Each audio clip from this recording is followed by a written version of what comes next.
Now, Toblerone Gate just continues. Leeds United have one.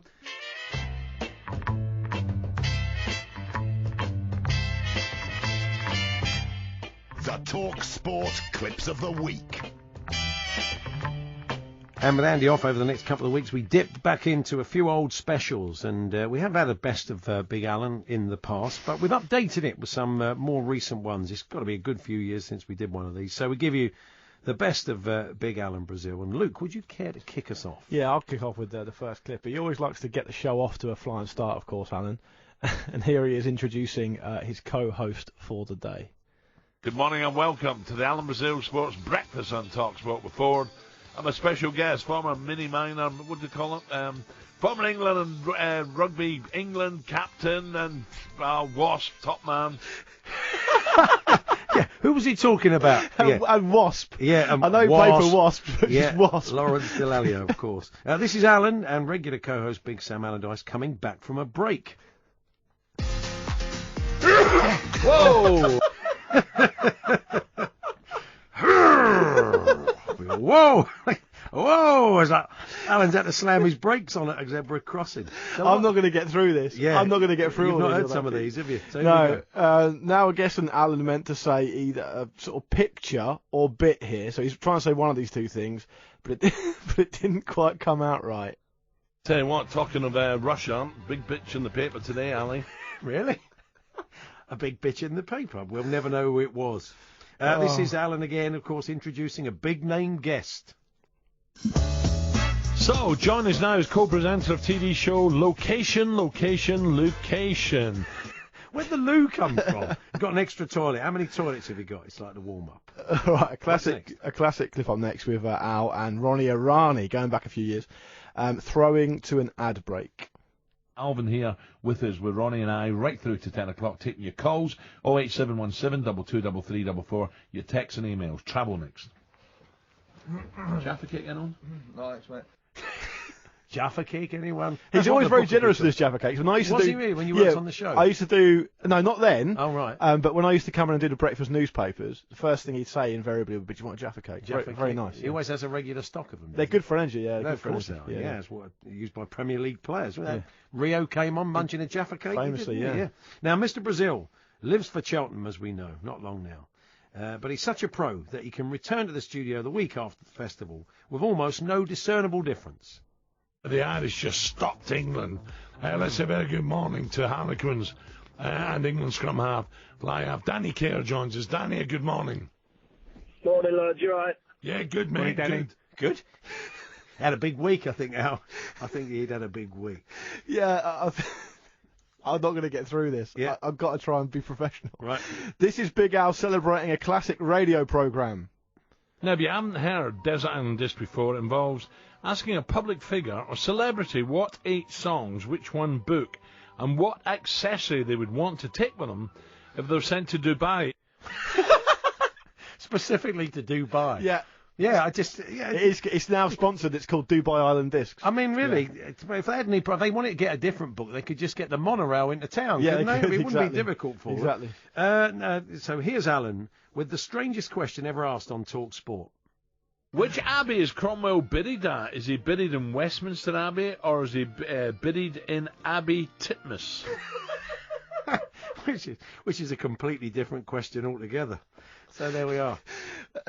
A classic bit of Brazil next, and the sort of origin of his struggles with famous struggles with foreign names. Portugal take on Greece in the big opener. Now let's get a Greek point of view from the Greek daily newspaper. Eleftheris Typos. Goodness me, I hope I pronounced that right. And let's say a very good morning to the next guest, George Kapopoulos. George, I'm sorry, I'm struggling with. I always have struggled with Greek names. George, good morning. Good morning. You didn't do too badly, actually. Too badly? Hang on. That's my favourite bit. But one thing is for sure about Big Al. He doesn't hold back on today's pampered footballers. And as I said earlier, I don't mind saying it. I know you've got prima donnas now, but they need a couple of backsides kicked right up the backside. He's over backsided the pudding there. That reminds me of the Chris Waddle. You remember the famous one? They're all just headphones. Yeah. That was a very good one. Sticking with Alan being a bit no-nonsense, next, here he is with Henk Potts during the business news. With all the building in London, you know, there's cranes everywhere. Yeah. Steel should be in so much demand, so we're back to this cheap Chinese steel. Oh, he just good avoided recovery. it. Yeah, very just good avoided recovery it. from Alan. Big Al back in the day with some very odd breaking news. Right, we're going to have a quick break, and coming up, the youngest British female ever. Congratulations to Benita Norris. Blimey, Benita. She's not going to have much to say. She's the youngest female ever. No, And that absolutely. is a proud boast. Yeah, first ever embryonic guest on the radio. Exactly. Next up, Alan with a shocking revelation. You're listening to the Alan Brazil Sports Breakfast. Ray Parler and Ford have taken loads of cocaine. Blimey, okay, sounds very upbeat about it. No, of course not. That was Alan introducing a story that was on the front of the papers those days, and equally as confusing, and you do need to know this up front. This is an old school Alan clip with him reading out a text from a QPR fan. Once met Gloria Hungerford, got a kiss. Bit too much makeup, though, for me. Up the arse, says Donut Dave. Oh, come on, Dave. Whoa.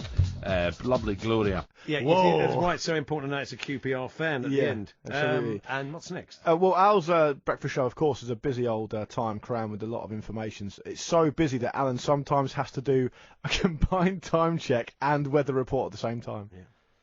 Right, we'll have a quick break coming up, 5 minutes to looking out the window. Not bad, a bit cloudy today, but windy. But I think we're in for this all week, aren't we? A little bit wet, damp. 5 minutes to what, Al? could be anything. So there it is. And it's not just time checks and weather reports he doesn't have time for. He's sometimes too busy to read a full newspaper story. They recorded a total of 40 sackings before 31st of March, 4 more than the previous. Shah the Lamb at first said, 3 more men have been lost to jobs this month. I mean, does it? I can't read it all. Yeah, it's not bothered. He never does the news reading. Does he?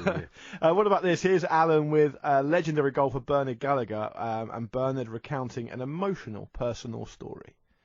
And you've now got involved in this campaign, which I think is a great idea. This is having a defibrillator at every golf course, this campaign. Tell us a wee bit about it, Bernard. Well, it's really driven by my wife. I mean, defibrillators saved my life at the Marcliffe Hotel in Aberdeen when I was about to make a speech. And it's lovely there as well. Lovely hotel.